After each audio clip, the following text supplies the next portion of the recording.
আমাদের কিন্তু এই ডালটি আর রাখা চলবেই না, কারণ একে সুস্থ করতে গেলে আমার এখান থেকে আরো বরঞ্চ বেশি ছড়িয়ে যাবে। দর্শক বন্ধুরা, অনেকদিন যাবত ড্রাগন গাছে সেরকম ভাবে ভিডিও দেওয়া হয় না, কারণ আমার মাইক্রোফোনটা নষ্ট হয়ে গিয়েছে। তো এখন সরাসরি ভিডিও করতে গেলে মাইক্রোফোনের প্রয়োজন পড়ে, কারণ আশেপাশে অনেক আওয়াজ যখন ভিডিওর মধ্যে চলে আসে তখন ভিডিওগুলো সাউন্ড কোয়ালিটি ভালো হয় না। তাই আমি পরিবেশের সময় বুঝে এই সময়টাতে ভিডিও করছি, প্রায় বিকেলের পরন্ত বেলা, প্রায় শেষের দিকে। এই সময় আমাদের কিছু স্প্রে করতে হবে। আর আজকে জানুয়ারি মাসের মোটামুটি মাঝামাঝি সময়, আগামী ফেব্রুয়ারি মাস পর্যন্ত আমাদের ড্রাগন গাছে যে নতুন ডালপালাগুলো আসবে সেগুলো কিরকম পরিচর্যা করতে হবে সঠিক, যাতে ডালপালাগুলো সুস্থ সবল থাকে, ভালো মতো বাড়তে পারে।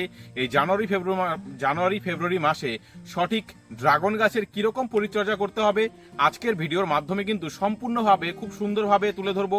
আপনারা অবশ্যই ভিডিওটি শেষ পর্যন্ত দেখবেন। আশা করি আপনার ড্রাগন গাছ সুস্থ সবল থাকবে এবং আগামীতে ভালো ফল পাবেন।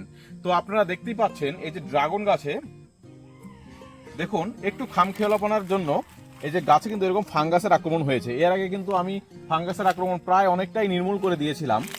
এই ড্রাগনের জাম্বুরের ভ্যারাইটির মধ্যে এই ভ্যারাইটিটার একটু রোগে একটু আক্রান্ত বেশি হয়। সিয়াম রেড বা অন্যান্য জাতগুলোতে সেরকম ভাবে আক্রান্ত হয়নি। দেখুন, দেখতেই পাচ্ছেন এখানে ইসরায়েলি ইয়েলো, এরাও সুস্থ রয়েছে। তবে এই জাম্বুরের মধ্যে যে আপনারা দেখতে পাচ্ছেন ফাঙ্গাসের আক্রমণ, সময় মতো ট্রিটমেন্ট না করলে গোটা ডালটা এরকম ভাবে নষ্ট হয়ে যাবে। আমাদের কিন্তু এই ডালটি আর রাখা চলবেই না, কারণ একে সুস্থ করতে গেলে আমার এখান থেকে আরো বরঞ্চ বেশি ছড়িয়ে যাবে। তো এই রকম যেগুলো বেশি আক্রান্ত ডাল, প্রথমেই আপনাকে পরিচর্যার প্রথম ধাপটি হলো, যদি ড্রাগন গাছে এরকম বেশি আক্রান্ত কোনো ধসা রোগ ডাল থাকে তাহলে সেগুলোকে অতি শীঘ্রই কেটে ফেলে দিতে হবে। তো আমরা এই ডালটিকে কিন্তু এখান থেকে কেটে ফেলে দেব। আমার একটু অসুবিধাই হচ্ছে, কারণ পিঠের মধ্যে আমার ফাঙ্গিসাইডের দ্রবণ রয়েছে 20 লিটার। তাই আমি সমস্ত ডালগুলো না হলেও মোটামুটি যেগুলো বেশি আক্রান্ত হয়েছে সেগুলো আগে কেটে দেব, তারপর দেখে শুনে যদি আরো কিছু প্রয়োজন পড়ে সেগুলোও কাটবো। এইরকম ভাবে এত আক্রান্ত ডাল কিন্তু রাখা যাবে না, এগুলো কেটে ফেলে দিতে হবে। আমি এগুলোকে আরো অনেক দূরে নিয়ে ফেলাবো। তো আপাতত এখানে রাখছি, কারণ আমার পিঠে এখন ভারী বোঝা, এখন আমার বেশি নড়াচড়ার সময় নেই। আরো কিছু ডাল এই যে এরকম বেশি আক্রান্ত হলে এগুলো কেটে ফেলে দেবো।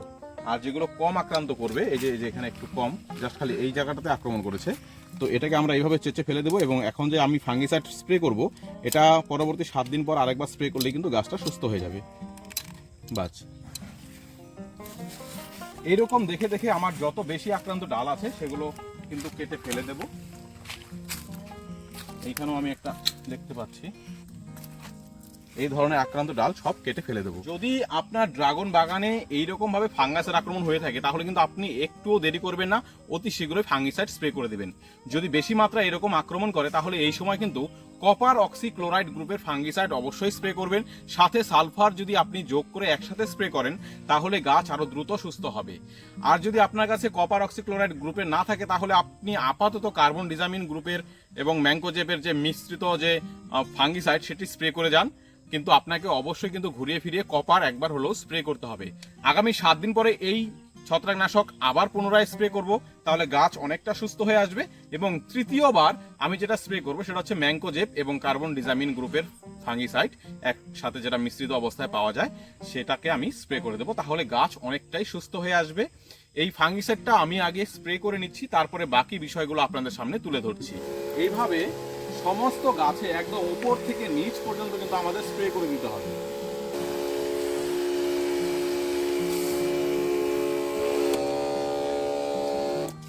তো আমি বাকি ফাঙ্গিসাইড স্প্রে করার পূর্বে আর কি পরিচর্যা রয়েছে সেই বিষয়টা একটু তুলে ধরে নেই। এই জানুয়ারি ফেব্রুয়ারি মাসে ড্রাগন গাছের ওপর দিয়ে তো অনেক কুশি বের হয়, সাথে সাথে এই যে গোড়ার দিকেও কিন্তু প্রচুর কুশি বের হয়। এই যে গাছটিকে খেয়াল করুন, এই গোড়ায় একটা কুশি রয়েছে, মাঝামাঝি একটু ওপরে আরো কুশি রয়েছে। দেখুন এইভাবে কুশি বের হতে হতে হতে উপর দিক দিয়ে বেরোচ্ছে। তো আমাদের ড্রাগন গাছের নতুন ডাল লাগবে ওপরের দিকে, আমাদের এই গোড়ায় নিচের দিকে ডালের কোনো প্রয়োজন নেই। তাই এগুলো আমরা কিন্তু দেখা মাত্রই কেটে দিতে পারি। এই উপর থেকেও আবার দেখুন একসাথে 4খানা ডাল বের হয়েছে। তো এই 4খানা ডাল একসাথে কিন্তু বড় হবে না, এখানে কিন্তু পুষ্টির অভাব থেকে যাবে। এটা নিয়ে তো 5খানা বেরিয়ে যাচ্ছে, তো আমি কিছু ডাল এখান থেকে কমিয়ে দিচ্ছি। একসাথে এত ডাল কিন্তু বড় হতে পারবে না। তো একই জায়গা থেকে যদি অসংখ্য ডাল বের হয় সেখান থেকেও কিন্তু আমরা কিছু অবশ্যই কমিয়ে দেব। এই দেখুন গাছের মাটি কিন্তু প্রায় শুকিয়ে আসছে, আবারও জল দেওয়ার প্রয়োজন রয়েছে।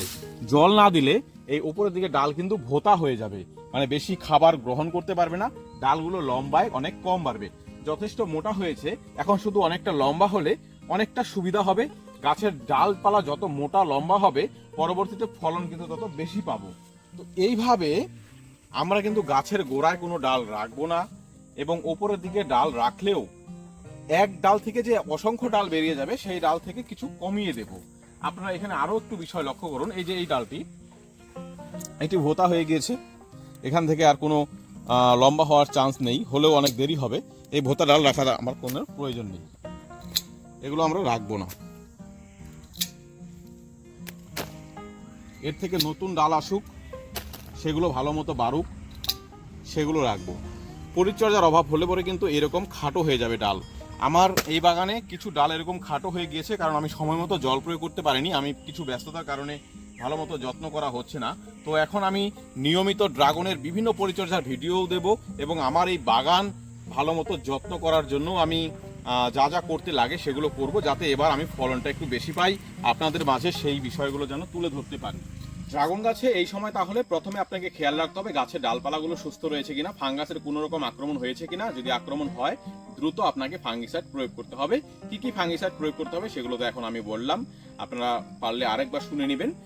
আর গাছের গোড়ায় কোনো ডাল এই সময় নতুন করে নেওয়া যাবে না, যা ডাল আসবে উপরের দিকে, এবং উপরের দিকে আসলেও এক জায়গায় বেশি ডাল থাকলে সেখান থেকে কমিয়ে দিতে হবে।